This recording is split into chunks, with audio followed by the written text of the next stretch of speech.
உங்கள் எல்லார்கிட்டேயும் நான் சாரி கேட்டுக்கிறேன். எதுக்கு நீலா நீ இப்போ சாரி கேட்குற? இல்லை சோழன், இங்கே இருந்த 2 நாளுமே ரொம்ப அவமானப்படுத்தியிருக்காங்க.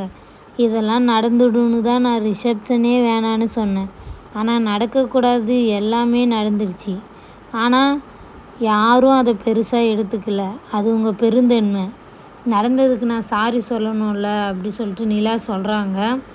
அதுக்கப்புறம் எல்லோரும் சரி விடுமா, அதெல்லாம் ஒன்றுமே இல்லை, நம்ம ஃபேமிலி தான், நம்ம பாட்டு பாடலான்னு சொல்லிட்டு 3 பேரும் மாற்றி மாற்றி பாட்டு பாடின்னு ஜாலியாக வராங்க. அது வீட்டுக்கு வந்தது நிலா ஃபஸ்ட்டு கிச்சனை போய் பார்க்குறாங்க. அவங்க அண்ணன் வேலை செஞ்சுட்டு இருக்காரு.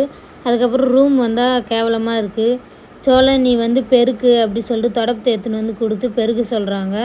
ஃபஸ்ட்டு ரூம்லேருந்து பெருக்கிட்டு வாங்க அப்படி சொல்லிட்டு சொன்னதும் 2 ரூமையும் பெருக்கிறாரு. நிலா சிரிக்கிறாங்க. அதுக்கப்புறம் பாண்டியன் கிச்சனுக்கு போய் அண்ணன் கூட ஹெல்ப் பண்ணு. ஏய் தம்பி, வெளியே போயிட்டு பெருக்கிட்டு பெட்ஷீட் தலைக்கானெலாம் எடுத்துன்னு போன்னு சொல்லிட்டு சின்ன தம்பியை சொல்கிறாங்க. அதுக்கப்புறம் நிலா பெருக்கி பெருக்கி முதுகுலாம் வலிக்குது. ஏங்க குப்பையை ஃபஸ்ட்டு அள்ளுங்க, குப்பையை அள்ளலைன்னா நீங்கள் இங்கே இருக்க வேணாம் அப்படின்னு சொல்லிட்டு குப்பையை அள்ளிட்டு கிச்சனுக்கு வரான். நிலா மறுபடியும் சோழனை வேலை வாங்குறாங்க. நான் வெளியே போய்டுவேன் நிலா அப்படி சொல்லிட்டு சோழன் சொல்கிறான். போங்க, யார் வேணாம் சொன்னா, ஆனால் வீட்டு பக்கம் சேர்க்க மாட்டேன் அப்படி சொல்லிட்டு நிலா சொன்னது சும்மா